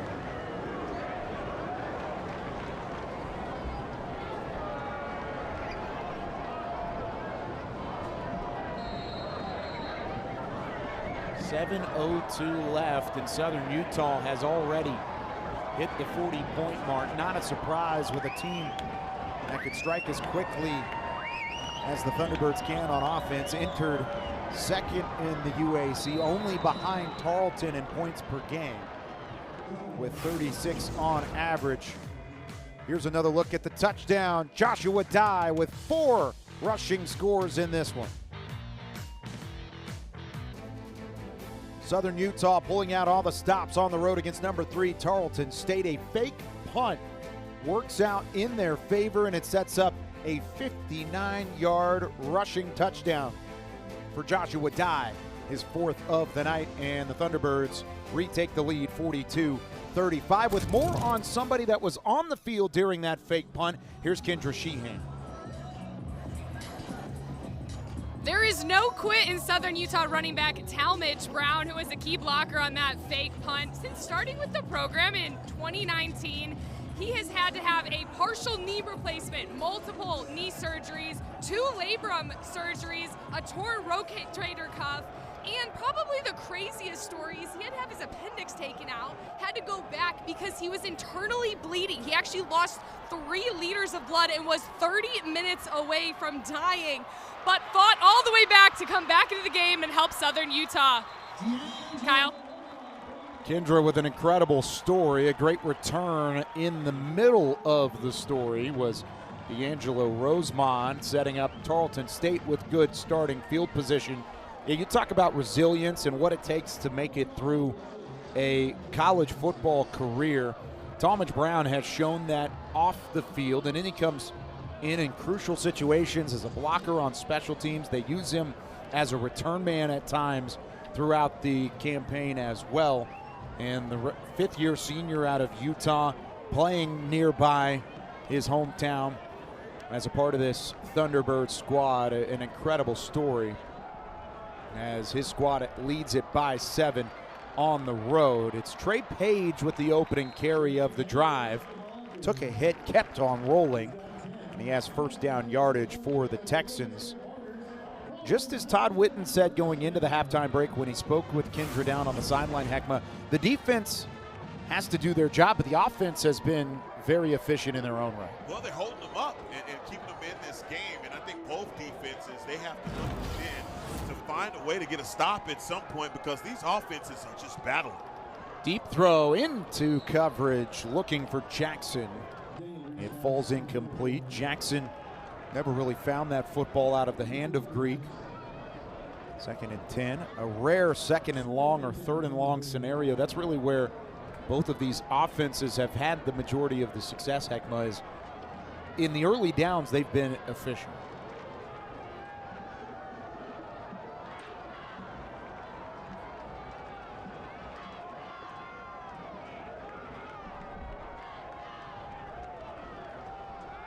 Play action again. Greek looking over the top. That one caught inside the 5. A touchdown saving tackle by Sean Mays, but not until Trayvon West makes the big catch. Yeah, that's just a fade ball right there, and Trayvon West doing a great job of holding on to it. Looked like he fell on the ball.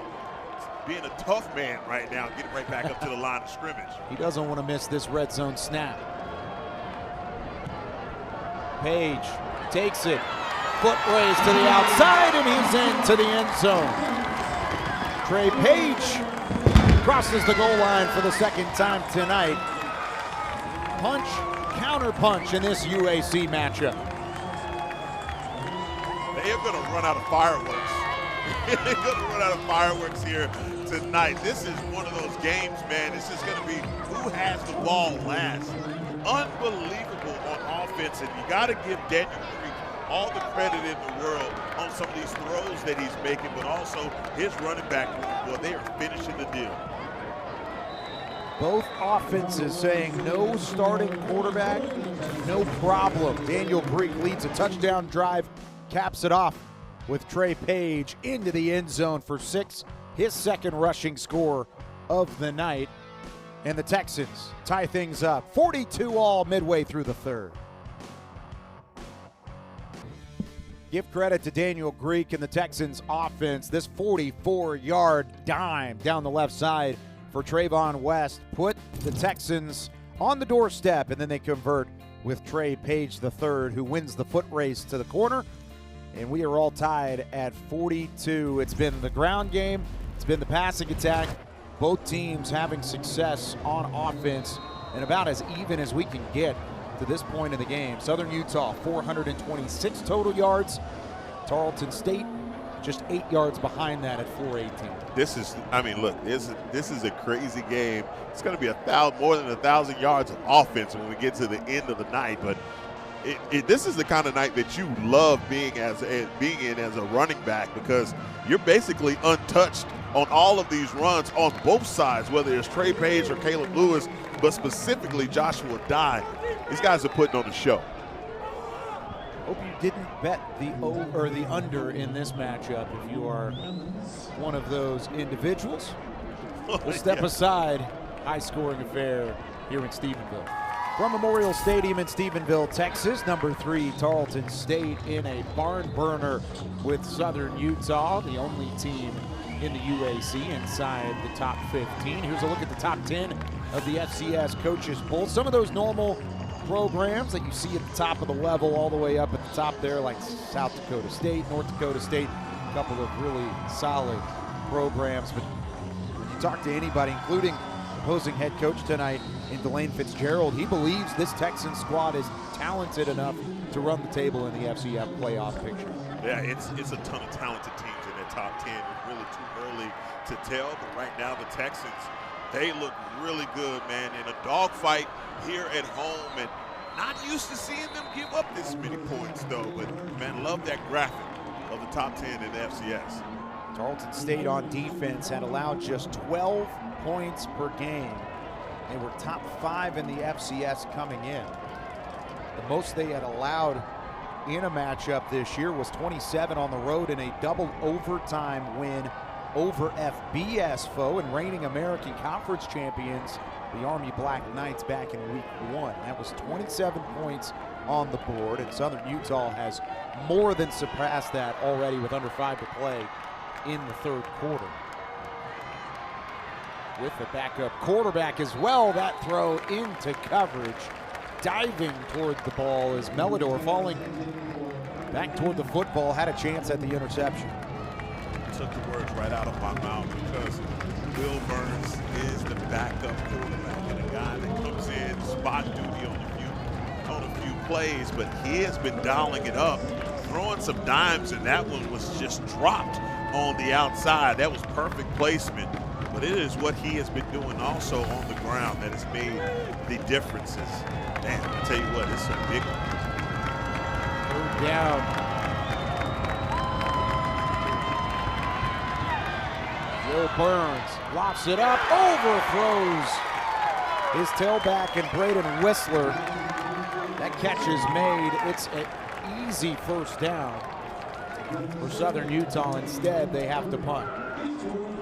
One of the first mistakes of the night made by Will Burns. You see him get outside. He is undecisive on what he wants to do and really just throws that one behind his running back and nowhere he can go with it, even if he does catch it. Yeah, A.J. Owens was lurking at that second level. And the punt is away this time. No fake punt on this occasion, but it does take a Southern Utah bounce all the way inside the 10-yard line, and it settles at the 9. What a boot from Daniel King. King, who threw that pass earlier to convert on a fourth down fake punt to Rand Sawyer, now pins the Texans with their worst starting field position of the night. Yeah, uneventful night for punters in this game. But, you know, the trick play comes on, and we hadn't gotten an opportunity to see much of him. But, man, he shows that he definitely does carry a boot with him on the plane when he gets to any city he goes to. It's only the second punt forced by the Tarleton State defense tonight. Now Daniel Greek takes over inside his own 10. First play of the drive is a handoff. Could it be? One man to beat. He throws a stiff arm, and it allows for the Southern Utah defense to catch up. But Trey Page gives more than enough breathing room and is quickly into Thunderbird territory. Oh, he heard what you said. Worst field position in this game. Give me the ball, Greek. I'll show you what I can do with that. And he flips field position in just one carry. Trey Page closing in on 200 yards rushing. He might have it on this carry. Turns upfield, pushed out of bounds at the 30-yard line. It's a first down for Tarleton State. He is 1 yard shy of 200 on the night. Look at this. I mean, again, we've seen him make this cut, and the defenders are just standing back off of him because they don't know which way he's going to go. That hesitation opens up the window for that big gain from Trey Page.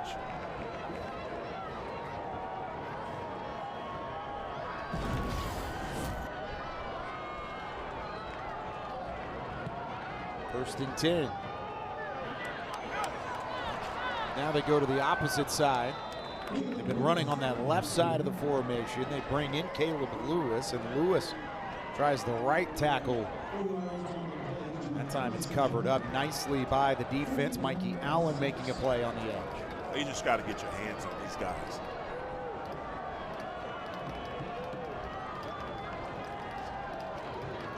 Lewis waits for the blocks, takes a lick at the second level. He ran into a brick wall of Cade Bowering at the linebacker position, but it is enough to move the chains again. First down, Tarleton. Yeah, number 26, Cade Bowering, comes right up and delivers a shot, but not until the first down is picked up. And again, the Texans just moving the football at will. In the red zone again. Tarleton State 4 for 4 so far on their trips to the red zone. Lewis with another good chunk on first down. Last time that a Tarleton State player has eclipsed 200 yards rushing, you don't have to go very far back. How about just over a year ago, September 21st of 2024. Kayvon Britton, the superstar All-American at running back for Tarleton State, went for 273 against North Alabama. Trey Page is 2 yards away from eclipsing that mark. They go right back to Lewis. It's not stop short of the line. It's third down and about 3.5. And this Southern Utah defensive line, Landon Brown right there at the bottom of that pile. Anytime these guys get a stop, and I don't care if it's 2 yards, 3 yards, as long as it's not 10, these guys get up and celebrate. They are getting gashed. Caleb Lewis on the night, 15 carries, 63 yards. Third down and 4. Nowhere to go this time. Taken down behind the line of scrimmage. Mason Stromstad gets in there to bring up a crucial 4th down. And the field goal unit will trot on for Todd Whitten. Boy, that's a great stop right there. The defense was not fooled. Can't wait to see the replay, because I'm telling you, all these guys, look at these hats going to the ball. That's how you get it done defensively. Where has this defense been? Both teams with a stop on their respective possessions. However, Tarleton State with a chance at points. It's Brad Larson, senior out of Prosper High School, transfer from Angelo State, puts it through. And the Texans are back on top with just under 30 seconds remaining here in the third. Are you scared that this offense may be running out of some steam because they had to settle for a field goal instead of a touchdown? Is that a foreshadow of things to come? Coming off a defensive stop, I don't think they're thinking that way. They're saying we just kicked a 32-yard field goal to take the lead. Brad Larson, who handles a lot of the short yardage kicks for Todd Whitten, where Corbin Poston, who was named the Special Teams Player of the Week in the UAC, is the long-range kicker. Here's Kendra with more. Brad Larson made history kicking the game-winning field goal to beat Army in Week 1 for the Texans. But if you look at Larson's past, he's defied the odds more than once. Larson was diagnosed with a rare form of leukemia shortly after birth and giving a 25% chance to live. He beat those odds. He's now cancer-free, and now Larson uses his platform to raise money for childhood cancer, saying there's no limit on what you can do, and God has given them the opportunity to have a platform and raise money for cancer research. An outstanding story. Brad Larson doing what he can on the field to help the Texans and doing what he can off the field to help fellow Texans around the Stephenville area and throughout. And that really is, that's what it comes down to when it comes to these special student athletes who have to overcome adversity off the field. You rarely get to hear those top-notch stories like that. A childhood cancer survivor, Larson kicking the field goal, putting Tarleton State on top, and then of course what he does off the field as well. Southern Utah takes over at their own 24-yard line. This carry from Joshua Dye may take us to the quarter break. Through 3 in Stephenville, the number 3 Texans in a heated battle, 45-42. They have a 3-point advantage into the final frame here in Week 6. Both teams with over 430 yards of total offense, and the Texans looking to get a stop on defense.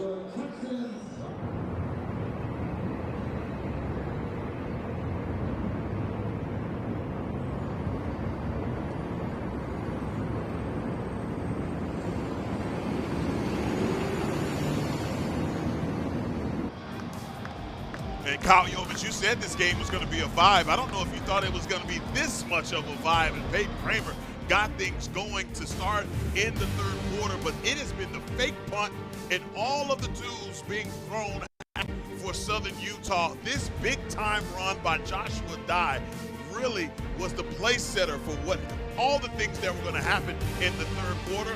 Daniel Greek just got to stepping right there on that score in the foot race. Not even close. Trey Page showing off the speed. He's 2 yards shy of 200 total yards on the day as Tarleton outscores Southern Utah 17-7 in the third quarter. Continuing a trend of third quarter success, Tarleton entered the day outscoring opponents 71-10 in the third frame. We have a 3-point game into the fourth quarter in Stephenville. Alongside Heckma Harrison with Kendra Sheehan down on the sideline, I'm Kyle Yeomans. 3rd down and 8. You mentioned this Tarleton State defense searching for that stop. Whoever comes up with the crucial defensive stop here in the fourth quarter early may have the advantage. Chance at it here on 3rd and 8.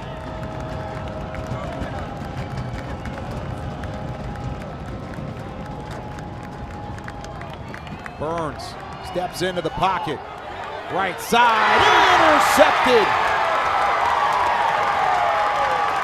Giovanni Melidor filling in for the conference corner, and Cassius Kearns has the interception, and there's the stop the Texans have been looking for. And that was a great disguise by Tyrone Nix. He's faking the pressure in the middle, and I'll tell you what, Will Burns, he turns, and he's trying to get it on the outside. Great job by Melidor pressuring to the boundary and coming up with the interception. I talked about this defense and the way that they turn offense is over. You see it right there on display, and that's the reason why these guys are the best in the NCAA in Division I.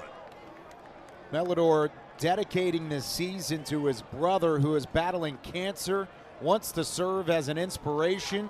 How about fighting in from a backup cornerback spot for Cassius Kearns, who was on crutches and in street clothes earlier today. He comes in and not only has made multiple stops as a tackler at the cornerback position, but now has his first interception of the campaign, his 6th INT of his career, and it comes in a massive point of this ball game in the fourth quarter. Yeah, next man up is a philosophy, but when you get next man come up and he is producing, boy, I tell you, that'll do nothing but put a smile on the face of coaches.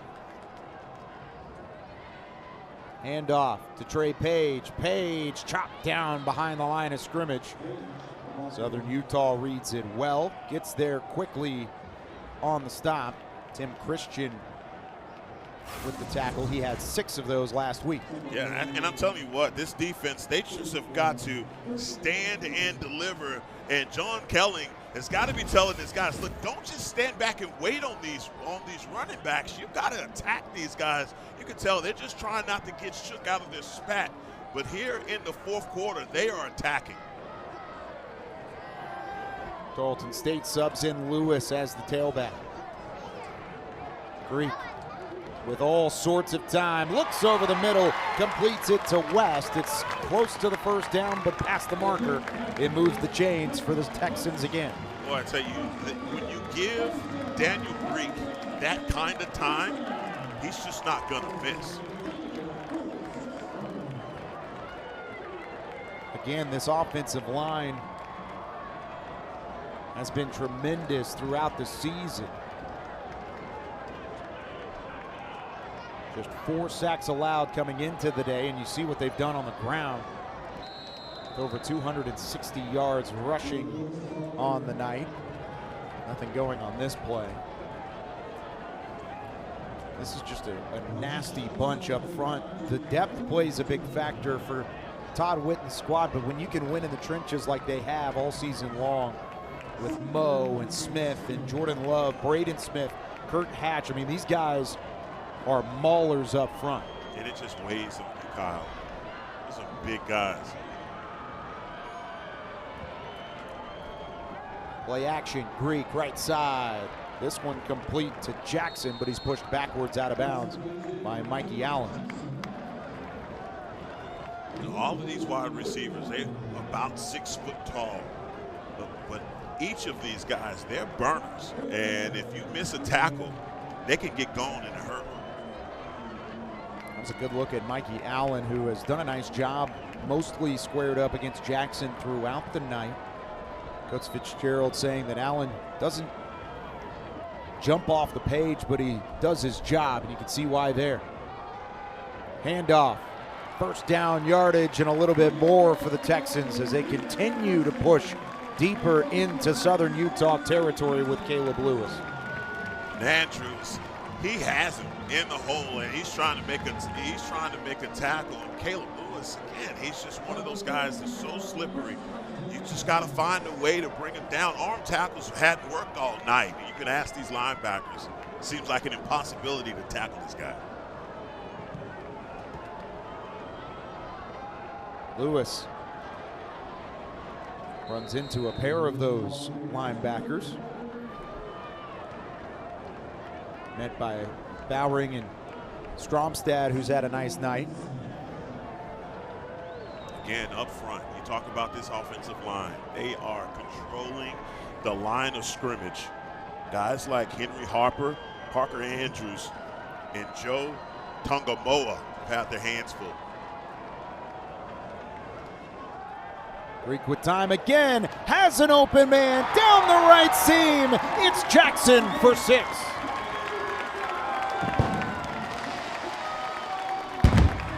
His first touchdown of the season, and it comes in a big moment. The Texans a PAT away from going up by 10. And I tell you, that play action every single time, this defense, you have to honor it. And all Daniel Greek needs is that half a second. He just floats that thing off as ever so easily to Cody Jackson. He just runs underneath it into the purple. Jackson has been searching for that breakout game. Had 29 receptions, 490 yards, 8 touchdowns in 14 games last year. The Oklahoma and Houston transfer making it happen. Daniel Greek, pitch and catch, his 3rd touchdown pass of the night. Texans up by 10.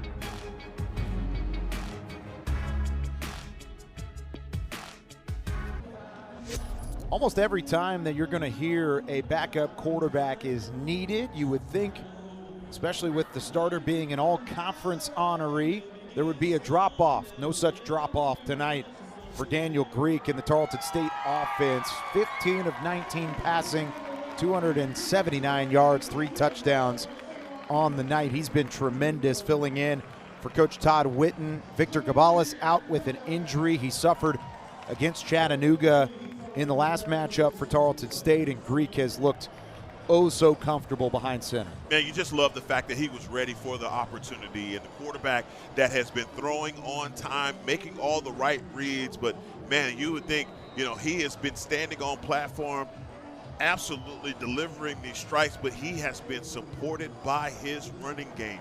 His offensive line is keeping him clean. His defense finally makes the play, takes the ball back. We've been waiting on that, and here in the 3rd, they have a 10-point lead. I'm in the 4th, right? And we are in the 4th. Okay, good deal. We'll get there one day. Yes. Turning upfield, nice look there on the return. I don't want to leave. 27-yard line. I don't want to go home. You're trying not to go home quite yet. You're trying to extend this game. I don't know if the scoreboard goes that high with the way that these offenses have been rolling, but Southern Utah all of a sudden has stalled out. They've been stopped on their last 2 drives, 1 via punt, 1 on the interception from Giovanni Melidor. And now you move on, or you look up at the scoreboard and you see a 10-point deficit. Got to settle in if you're Will Burns and find that rhythm again. That's one way to do it, is give it to Joshua Dye. Dye taken down at the line of scrimmage for no gain. There's Yasir Holmes again. I tell you, forgotten man here in the second half has been Gabe Nunez. He had quite the impact in the first half. Really hadn't called his name much here. And obviously with this defense now, these guys are targeting, or that's not the right word, they are keying in on Joshua Dye. He may want to try and get the ball to number 19. Only 1 reception in the second half for Nunez. Burns rolling out, takes off himself to pick up some yardage. Met by A.J. Owens. Owens, who had a big 3rd down sack late in the game against Chattanooga to force a field goal attempt last week for Tarleton State. Now making a play to slow down Will Burns. The big play so far belongs to Giovanni Melidor, filling in the all-conference corner. Cassius Kearns on the outside. Melidor at the bottom of your formation, matched up with Mark Bales. 3rd down and 4. Burns, turns, throws, gets it to Whistler, and he can't get away. Tracked down immediately by Dabari Hawkins, and it's 4th down. Well, that is a great stop, and they really love going to Whistler out in the flat. Even after everything that Joshua Dodd has done as a running back, you could tell they had their faith in number 8. Way to snuff that one out for Hawkins. He was just waiting out there in the flat. That's easy tackle. And how about the punt? Forced here by the Texans defense, finally showing up here to the party. Daniel King back at his own 18-yard line. Had a great punt a couple possessions ago. This one not nearly as successful. Takes a hop out of bounds at the 37. Trey Page going back on offense. Tarleton State looking to add to their. Tarleton State leading by 10, and they have the football with over 550 yards of total offense, led by that man, Daniel Greek. Subbing in for the injured Victor Gavalis. Greek has some skins on the wall himself, though. Senior out of Argyle, Texas, and a transfer from Mississippi State. Last season, 23 of 40 passing, 259 yards, and 3 touchdowns in 5 games played. He's appeared in 4 of the 5 games coming into this week as a part of the Texans offense. And after just 7 incompletions last week in a win against Chattanooga, he has just 4 incompletions and 3 passing scores in this one against Southern Utah. Back to the ground game go the Texans on the opening play of the drive. And again, it's that second level making an impact recently. Tim Christian dives in for the stop. He's made a couple of those throughout the night. And for Daniel Greek, this may be an opportunity to close the curtain if the Texans can go up now by 17.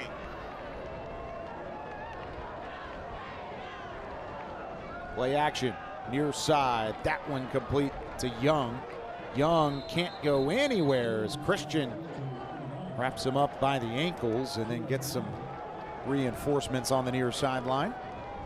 3rd down and manageable for Tarleton State.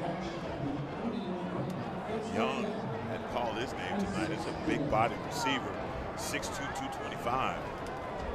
Looks more like a tight end out there. Yes, he does. And he has the speed and elusiveness to be a wide receiver.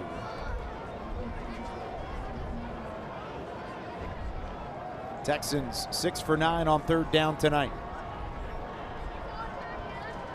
Greek pulls it, hit as he threw. The pressure was there. Mason Stromstad barrels down on top. And 4th down incoming. So will the punt team off the Texans sideline. Well, I tell you what, I said it. Greek having an opportunity to close the curtain. The curtain is still open. Greek trying to make a pull that ball out on the read option. May have been a bad decision right there because that Southern Utah defense was ready for him, put pressure on him, got him down on the ground, and forced a bad throw.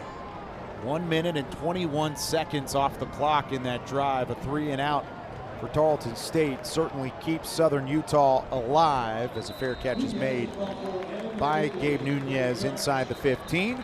Southern Utah will take back over, running out of time to make this a ball game. They trail by 10 on the road.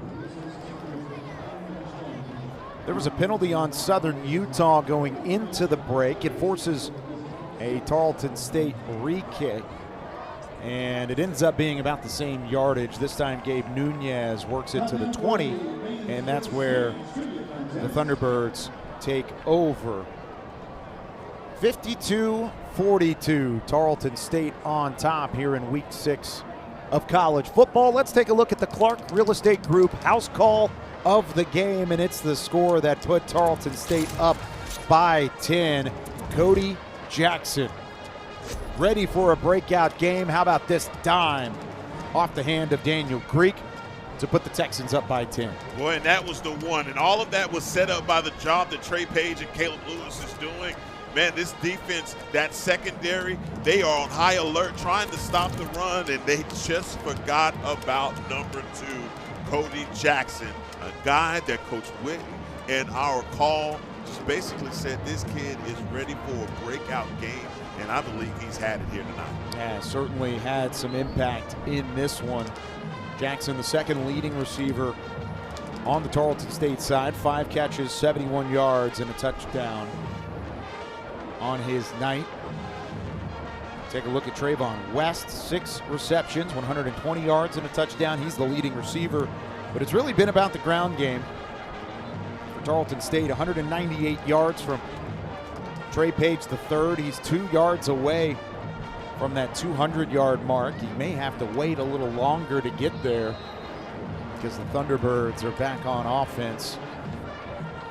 Under 6 minutes to play. They need to string together a drive and have success right now. Well, they need it in a major way, and they kind of forgotten about the running game. Got to stay with it. Throw into the flat, having to dive to the ground with a reception is Joshua Dye. Dye has been more than enough from a rushing standpoint. 18 carries, 191 on the ground with 4 rushing touchdowns. But he has been a non-factor in the passing attack. Burns on a busted play, can't get away. He's swarmed by multiple Texans inside the 5 for the sack. Well, that was an ugly play. Communications off for the Thunderbirds, and it all started with the Joshua Dye catch out in the flat. That's one of the ones that situational awareness is needed, because you wish he would have just dropped that one because he put him back behind the sticks. But right there, this is Will Burns trying to look up the field, can't find him. Looked like it was Bam Smith and Josh Griffiths that combined on the stop, and now a tackle for loss as Dye is ripped down by Griffiths, who has shown up here in this 4th quarter. It's 4th and 25 from inside the Southern Utah 5-yard line. At this point in the game, under 5 minutes to play, you would think you have to go for it here. But with it in the shadow of your own end zone, you can't. You can't. Yeah, you can't. You relatively end the game by doing that. Tarleton State did everything right on that defensive possession. Even on a night where they've allowed 42 points, they still feel like that's a huge win, and you get the stop you needed out of this Texans defense. Better late than never, and this was the time to do it. And they needed for the Thunderbirds to shoot themselves in the foot, and that's exactly what they've done.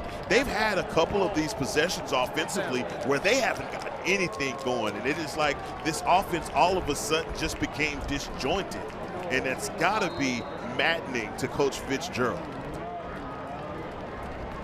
Penalty on the delay of game makes it half the distance to the goal, and now Daniel King is at the edge of his own end zone. End over end kick, no fair catch. On the return is Caleb Lewis. He only gets about a yard back. In plus territory to start the drive. Tarleton State leading by 10 at home and look to be in control of this one. Finally, as the number 3 team at the FCS level has been challenged all night long. Yes, they have, and it's just the defense has come up big, and that's the part about it. We talk about complementary football. This Tyrone Nix's group, he's not used to these guys giving up this many points, but what they did do was come up big with getting the turnover. That made the difference. And now you're in a situation where you can get a 17-point lead or 13-point lead, and at least make this a 2-point game.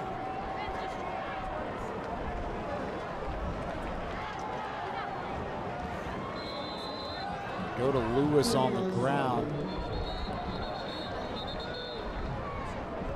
Timeout called by Southern Utah, their first. Timeout. Southern Utah. Their first of the half. Have not seen Trey Page in quite some time. It's been all Lewis here in the 4th quarter. Well, my question is, and of course, we talked earlier about how this Tarleton State squad is already missing Tylen Haynes, who was named the starter out of training camp. But then you look at the way that Page and Lewis have run the ball as a tandem throughout this season to lead to the 5-0 start. For one of those guys to go down would be a huge loss nonetheless. And of course, one or the other to shoulder the load. I saw Trey Page come over to the sideline, and the trainers were attending to him. He was right back up. It didn't look like that big a deal. I don't see zero anywhere. It might be one of those precautionary moves.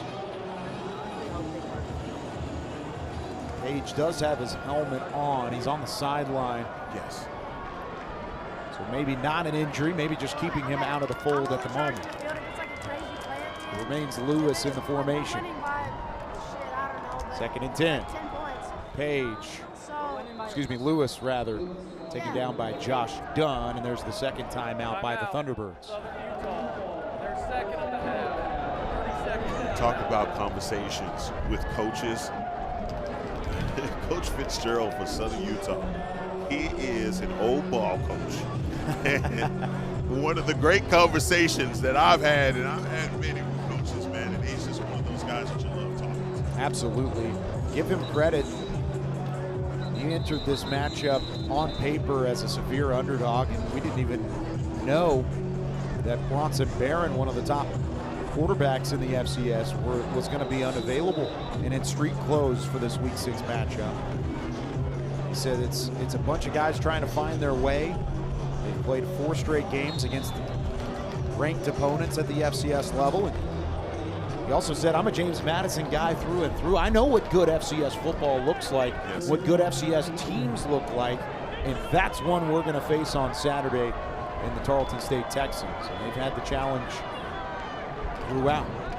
Greek on the quarterback draw. Greek for first down yardage inside the 30, points for the first down. Well, how about that? Who knew? Daniel Greek with the legs, they go empty, and he just calls his own number. He picks up 11. To this point, Greek had only had 4 carries for 1 total yard. And now Tarleton State can let this clock bleed. Southern Utah down to 1 timeout with just over 3 minutes left. Bouncing outside. Lewis steps out of bounds. He pulled up short there. Yes, he did. You can tell he's in a little bit of pain as he walks back to the huddle. That's another thing you don't want to see. No, not at all. You can tell, man, I don't know if that was an ankle, a calf, but something. Trying to grit it out. You can see him clenching the fist.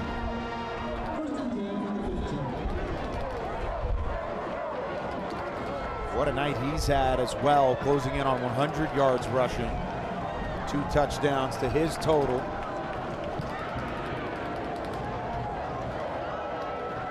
First and 10. Greek back to Lewis. Lewis searching, sandwiched in between a couple defenders. Took a hit from both Lando Brown and Sebastian Adamski. Their 3rd and final timeout of the half. Yeah, there's something going on with Caleb Lewis. You can tell he didn't have any burst on that last play. Final timeout called by the Thunderbirds. Loss of 2 on the carry from Lewis. It's been a balanced attack. As much as we've given credit to the ground game for Tarleton State, 282 yards through the air, 300 even on the ground. They've done plenty of good things on both sides of the offensive attack. No, they have. And it's, I can tell you when we got here and it was Victor Gabales was going to be out of this game, your eyebrow raised and you're like, wow, well, that gives Southern Utah an opportunity. And you realize, hey, they're down their starting quarterback as well. But then offensively, as you started to see Daniel Greek warm up in this game, man, there was no difference between him and number 11. And Victor Gabales is awesome. Let me just say that first and foremost. But this has been quite a performance from number 3. And now it's Greek calling his own number again, rolling out to the left. Barring a negative play here, it will be the 2nd time this season that Tarleton State will rush for 300 yards as a team. The only other time they did so was in the opener in week 0.